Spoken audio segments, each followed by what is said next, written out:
You're listening to On the Way Home with your host, Emmy Kelly.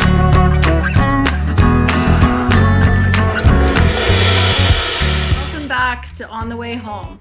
I'm your new host, Emmy Kelly. There's Zeus Kelly in the back. And today's episode is a very special one. After years of passionate leadership, Michael Braithwaite, my friend, mentor, and the voice you've come to know so well, is stepping away as CEO of Bluedor. Michael has been a relentless advocate for people experiencing homelessness, a community builder and a change maker, not just at Bluedor, but across the housing and homelessness sector. Today, we look back on his journey, the evolution of his work, and the impact he's made. And of course, we'll talk about what's next for him, for me, and for Bluedor. Let's get into it. Hey, Michael, we're here with our signature question. What does home mean to you? Yeah, it's funny being on the receiving end of this rather than asking the question. Because you're like, if you've heard the answer, 300 times, what do you answer? But you know what? I think, and I've probably stolen this from the people that have been on the show, a home to me is people, right? It's never about the four walls. It's never about the structure. It's the people you're around. And the people can be different, but they're always home. So can you walk us through your journey into this work? Yeah, for sure. I mean, keep it. I think my journey started when I was, I think it was about 11 years old, and I was going to sit around the house for the summer. And my mom said, "Hey, you're not going to sit around all summer. You got to do something." I wanted to be something. I heard that I think 12, you could be, those guys who ride around the bikes with the ice cream, like they're called Dickie D's or whatever. That's what they're called back then. I thought that would be great. But my mom had heard all these stories about kids, those guys getting robbed and shoved in their own carts and pushed down hills. So she wasn't too keen on that. And she had read about a program at the Y, counselor in training, leader in training, CIT program. She said, you're going to go do that. Basically, just volunteer time. And I thought volunteering was crazy. Why would anyone do anything for free? But I went, loved it, loved working with the kids. I had a bit of a natural ability working, like just kind of doing that. And then at 14, they hired me, did that for a little while. And then I stuck with the Y for like 23 years. It's kind of funny. Like I remember talking to a guy and a full-time opportunity came up, and I went to school, like I did my university part-time and worked full-time since I was 20. I remember saying to him, he's like, you ever consider working at the Y full-time? I'm like, what do you mean? Like people do this for a living? Like this is just I never really thought of it as a career. And then I ended up staying 23 years. My last stint was in Hamilton, at the YMCA there. We had a men's residence, so we had like 174 dudes all living together, which, folks, is never a good idea to have 174 men living together, cohabitating. But what this was, it was kind of an accidental shelter in a sense that you could, it was independent living, but you can afford it. It was $375, so people could afford it on OW. So there's a lot of individuals there that needed supports, but there was no supports. It was just independent living. So it was a bit of a challenge, right? You had 174 guys, many with addictions and mental health challenges, and with facing poverty, et cetera. And there wasn't any supports around them. They since changed that, but to me, it's what happens when you don't do things like Bluedor does. And so that was really eye-opening. My partner, Sylvia, was in the work already in homelessness and said, I think you'd be pretty good at this. I think you could wrap your head around that. In 2010, some board was crazy enough to give me a shot at being executive director, and worked at 360 Kids for about 6 years. I went from there to National Raising the Roof, which is more like think tank, and we designed Reside there, which is pretty cool. When I think of it now, it's like a giant land trust, a national land trust that Mark Soberano and Sheldon Pollitt now have like made huge and incredible and done great work. And then I was fortunate enough just over 6 years ago to come into Bluedor, and I've been working with the team ever since till now. It kind of brings us up till now. So it's been an incredible fun journey, last 15 years in housing and homelessness. So that's a pretty long stint in social services, and you said you started your housing and homelessness journey around 2010. What would you say has changed since you first started your work in housing and homelessness? Man, I mean, like in 2010, I think the big question was there's no data, right? Like people didn't believe it. or people didn't think it was that big of a deal. And so it was like, well, what's the number? And everyone would say, what's the number? And this story I've told you, and it's just funny that like the number doesn't really have to have like be validated, really. It just has to, people have to have a number to wrap their head around it. And I remember they were saying, well, and I was dealing with youth homelessness, and well, how many youth in York Region are experiencing homelessness? And so I did some like, all right, well, there's 250,000 in Canada, and then in York Region, this is the population, of youth, this is youth poverty, and came up with some like BS. Like it really was like I did some math to it, but it wasn't scientific or research, and said between 300 and 500, and then that just took off. Like people started using that like it was fact, which is kind of scary. I think it lasted for a while, but now if you look, like there's incredible groups like the Canadian Observatory on Homelessness, and others who do a lot of work. And so the research is there, the data is there. We've started doing point in time counts. So when people say how many or what's the impact or whatever, the research and data has changed a lot. But I think the need has also changed too, and people's awareness. I mean, if I look now, we have less housing than we had in affordable housing than we had in 2015. Largely due to just the financialization of housing, right? People buying up housing as a asset, as an investment, and prices skyrocketing. Why it's always been tricky. It's much, much trickier now, right? The supply's down. We don't have the workforce to build them, despite all these amazing efforts in the last 20 years or so. We kind of hit the crisis point that we weren't at, but it was still a concern. And all that work before, trying to warn people to say, if we don't take action, this was going to happen. Unfortunately, we were right. So on the bright side, what would you say are some of the things you're most proud of from your time at Bluedor? Oh man, where do we start? I don't know. We've done a lot, right? Like, and that's not like we've done a lot, but more of that, there's lots to be proud of, right? I think in this work during the toughest of times, to realize I started March 2019. A year later, we were in pandemic, right? I think I'm very proud of how we managed that, how we led through the pandemic, how we brought partners together. We did something called the 200 Doors campaign. And listen, I'll go on record that I don't think I've ever had like a real original, I came up with this idea. We borrowed them. Like we borrowed that from Calgary that did a 600 keys campaign, and we did 200 doors campaign where we brought partners together to try and house 200 people in a real short, give people kind of keys to the front door, right? That kind of thing. Construct, the construction social enterprise is super cool and just continues to like 600 people into the trades. It really is something I'm very proud of. And again, wasn't original, but we took it and augmented and ran with it.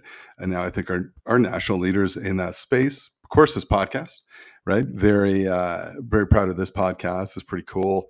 When someone asked in 2019, a guy produced podcasts, we were doing it in studios to do a podcast on housing and homelessness. I don't even know what podcasts like were. I wasn't really familiar. My kids educated me, and he said, no one's really doing it in this space. And we did. And yeah, over the 5 years, it's been a blast, right? We've talked to industry leaders and all over the world. And and it's kind of helped with Bluedor too, be that voice and give people that platform to bring on all this expertise and share it. Because there's so many people doing good work. Where do we learn from each other? And this gives them the platform for that. We've done some health initiatives, in-reach work in hospitals that has had really good outcomes around people not being discharged into homelessness. We're in the process of, and you'll complete that work, but we raised $9 million to take down a small home and put up 14 stack townhomes. There's development of a land trust. I think that's going to have huge impact. I'm all over the place. Like Construct 2 is now grown, where we're doing some demonstration projects in Halifax, in Niagara, because the idea was always to scale that, do that. We've started the first 2S LGBTQ plus program inclusion in York. And I remember, Emmy, when we started, we're like, we have no money, but we had 2 research things that were like, we don't have a space. And I'm like, what are we going to do, a third one? Or we're just going to keep doing, bringing in the data and not taking action. And we found Sweet Lou, our donor, who jumped in there and had faith in us, and then we're able to buy the house. So now in perpetuity, people from the youth from the queer community have a place to call their own with supports and the right staff around them. So that's pretty cool. Yeah, it's been like it's a whirlwind. It goes by really, really quick, but there's all sorts of wins. I mean, now in Beaverton and Durham, the team's working out there. Constructs in Durham as well, and Peel. Yeah, it's just been absolute blast. Has gone by quick. Lots to be proud of, and I think the biggest thing is just the staff that we've seen grow and do amazing things, whether in Bluedor or they left Bluedor to go on and do huge things, but also our clients, like how many people, how many lives have been changed and saved over the course of my time here. And I'm very, very proud of that. You mentioned the podcast as well, which clearly we're on right now. And I thought to ask you, why did you start the podcast at Bluedor, and what are some of your fondest memories on the podcast? Well, yeah, like I said, the pod was really like, all right, there's so-and-so in Finland doing this, and there's someone with lived experience who can tell you not, what they would do, what they did do in BC, and there's someone in Newfoundland doing incredible work in youth homeless. Like, how do everyone's like, what do we do? What do we do if we share all this knowledge, right? And a podcast is entertaining, an informational way to share that knowledge. That's why we do it. We've talked to people in the medical field about some of the incredible stuff they've done with vulnerable populations. So it really is that way to share knowledge across the sector. And like selfishly too, I mean, for Bluedor too, when we do the podcast, I mean, I nerd out over this stuff, right? Because I get to talk to brilliant people week in, week out, 52 times a year. We put out fresh, but like, it's great. Like we don't miss a week. And we're talking, I always thought, I mean, my concern when we were first started, I'm like, is anyone going to want to talk to us? And I mean, we have a few people like Johnny Fox and Neil from the Daily Bread, others who we say the Five Timers Club that have been on numerous times, Jacob Gorenkoff and so on, right? Maggie from CAH, because they're just on a lot because they're knowledgeable people. They're in the field, they're entertaining, and they're smart. But mostly we've had fresh guests every week from education. Yeah, and our producer Chris told me something today that surprised the heck out of me because I don't follow it. He said on Apple Podcasts, it's the top 10 in Canada personal stories right now, which I think is pretty cool. Pretty cool, because you don't know. And I mean, like, it's funny because I've doubted over time where I'm like, I don't know, we reach anyone? Is anyone listening? Or like, does this have impact? And then you go to like CHRA conference or CAH conference. CHRA, we just did like a live one in person, which was cool. But people are, hey, you're the podcast guy. And at first you're almost like, well, I'm more of the podcast guy. Like, this is not my job. But then you're like, no, that's a good win, right? When people are listening and they're doing that and people say, oh, I heard you had this guest on. It's really fascinated by whatever they were talking. Like, it's good. And some of the fondest memories too. I mean, we had like, you never know. And I was telling our producer, Chris, earlier too, that, you never know. Like, there's some people who have come on that I thought would be fabulous. I'm like, I can't wait to, and they're just not. This is not the format for like they have a real tough time. They're nervous. You're like, wow, it didn't go out. And then there's others that have surprised the life out of me. I'm like, oh, a researcher. This is going to be kind of, it'll be informative but not entertaining. And they're like so funny and they're so passionate. And they're so, yeah, you don't know. You don't know. I mean, my favorite guest was probably our first guest ever was Jesse Thistle because his story is so powerful and he's such a humble and down to earth guy. I remember having, oh God, where's the, I can't think of, we had a guest and she's so funny. Alina, I think, but the first answer, or no, is the second question. Tell me a little bit about yourself. She went for 25 minutes. But it was so entertaining. 25 minutes. She didn't miss a breath. I kept thinking, I got to stop. And I'm like, this is good. She was so funny and self-deprecating. And her story was fascinating of coming to Canada, going through it. Like, it was so funny that I didn't stop her. And then she stopped herself and said, I've been talking a long time. Now, to put it in perspective for listeners, we try and do podcasts that are anywhere from like 25 to 45 minutes. And we just spent 25 one question. So it was a longer podcast, right? But I love the panels too, because you get multiple personalities in there. It's fun.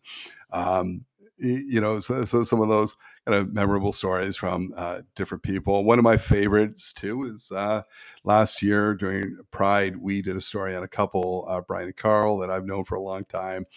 They've been together for 50 years now, which is pretty cool.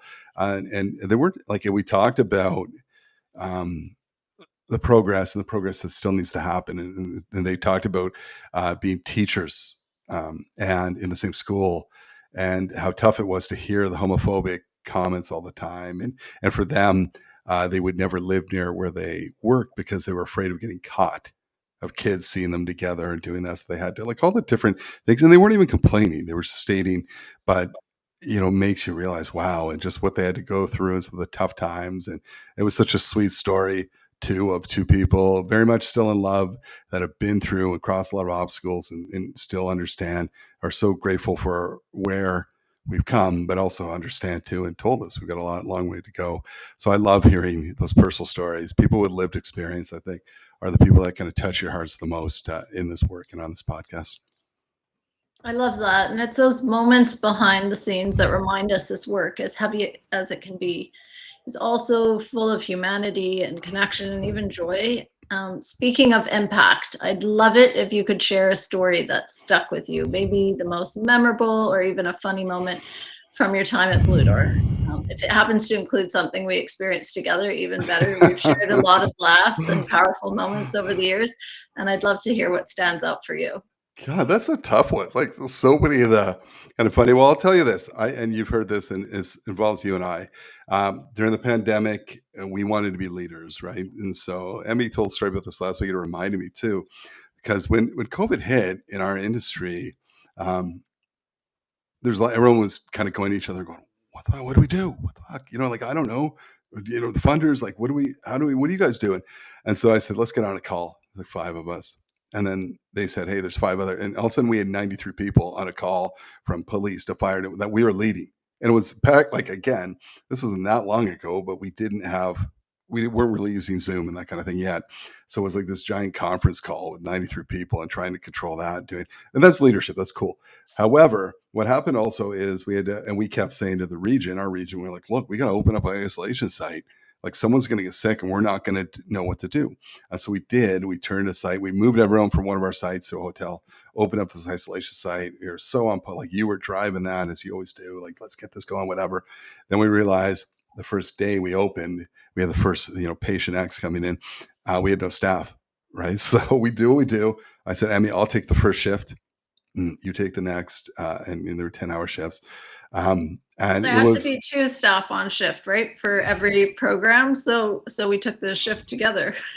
Well, I don't know. Like, I mean, and so, and then we got there, and the guy was coming, and he was a smoker, and so we had to figure out. So you were like, "I'll go get cigarettes." I'm like, "Perfect." And then you were out buying cigarettes. Like, that was such a hot time when you're buying cigarettes, weed, alcohol on the company visa, and going, I don't know how we're going to like explain this and expensing. And the art funders are like, do what you got to do, right? Because we can't, if you add people in, you had to do that, right? Like you couldn't ask them not to smoke or whatever. And I was terrible front line. Like I don't have the skills. I don't have the skills. Our team on the front line are so much more skilled than I am. And it was just a funny time because they brought this guy in, and he just had COVID symptoms. I don't even think he ever had COVID. And it was like everyone was so scared, and he went to his room, and what are we going to do? Are we going to let him smoke inside? It's not smoking. So we did, but I made the mistake. I remember you called me, like, what kind of cigarettes? I'm like, I don't know. Like, I don't know anything about cigarettes. So we asked him, got him what he wanted. And then I gave him the whole carton, and I guess he just went like, it was like fantastic. He was smoking chain one after another, and the whole place was like filling up with smoke. And then the nurse came and gave me like, said, shouldn't do that. It's dumb. And any frontline staff would tell you that. They're like, you don't do that. And then we had to administer alcohol, and I remember calling Seton House. Someone again said, how do you do it? And they kind of, because we became this kind of regulated alcohol, like it was crazy times. I think it was so funny. And I could tell people that I should never work a shift with the residents because I would mess it up so bad. It also made me appreciate, I always did, but appreciate them even more. Like this was nothing. And that I had one person and I couldn't even handle that. Never mind, 20, 40, 60, 100 people that like, the Melroses, the Karens, the Rahanas, all these people too, right? Day in, day out. So I think that stuck with me too, of what a miserable failure I was. And standing in line at the LCBO for clients and wondering whether they wanted red or white. Well, I will say, because when I shared that story at your farewell the other day, the staff that actually kicked us off the shift and said, "Thank you, you are excused for good," actually came up to me after and said, I did want to tell you that our team talked about you and Michael on that shift, and what a you did a pretty terrible job, but the one thing that we took away was the sincerity and the authenticity, and that you actually really cared. And I do want to say that about you. I think that is something that's shone through in your work. We may have viewed it as incompetence, but I think it came from a heart that wanted to help and wanted to find solutions in that moment of crisis. So let's talk about the bigger picture. What still needs to change in our fight to end homelessness? Yeah, I mean, there's not one answer around that, but I think that the experts I listen to, if we look at, if you do what you did, you get what you got. So we can't just keep repeating, just doing what we're doing, right? We need to build a lot more deeply affordable housing that where someone's paying 30% of their household income towards that. We need to build, if we create the housing that people need in various forms, we follow examples like they've done in other parts of the world, Singapore, Finland, that kind of thing.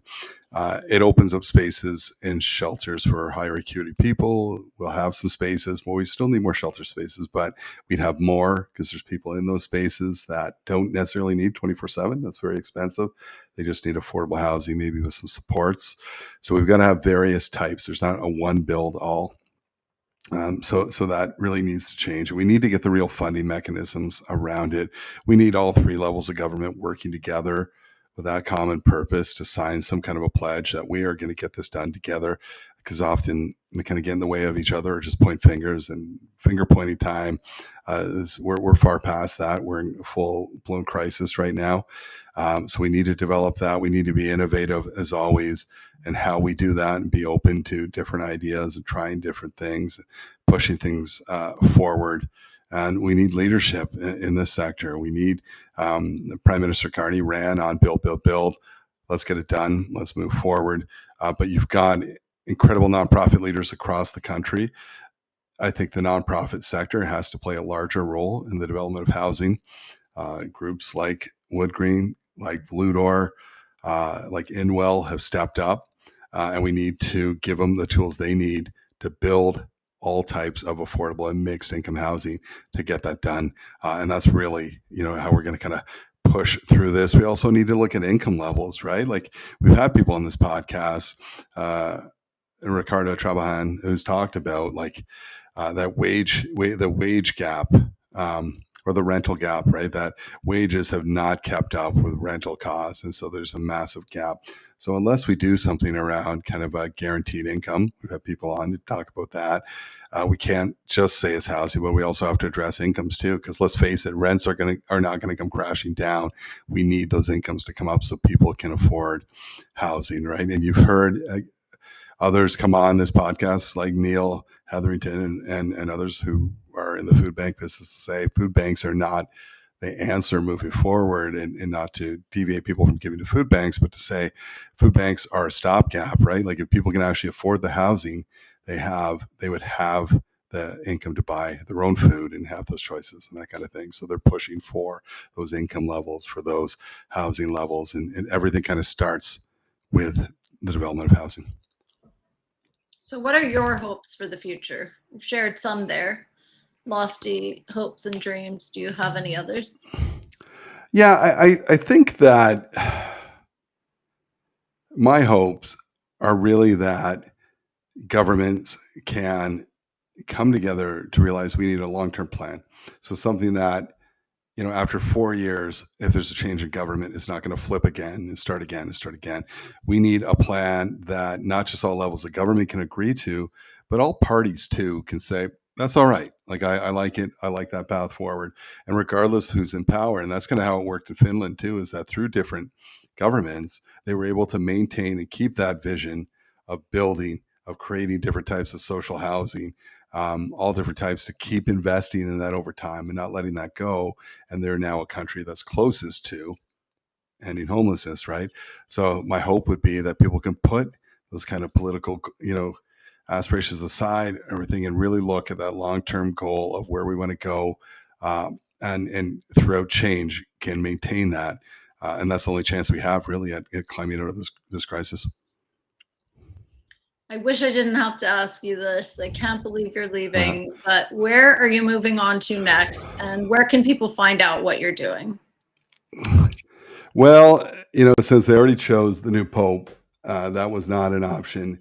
So the next best thing, I've had the opportunity to work in the youth mental health field with an organization called jack.org.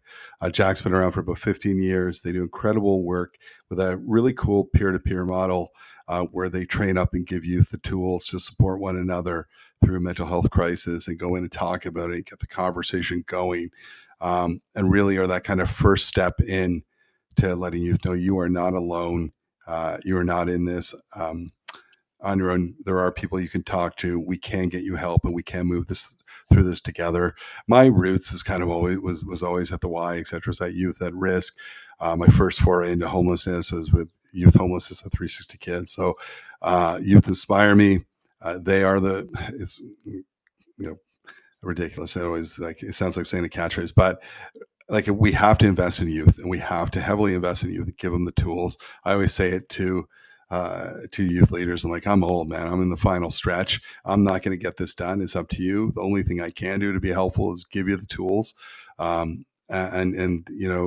pave that way so you can get the work done. And that's what I'm going to try and do at jack.org.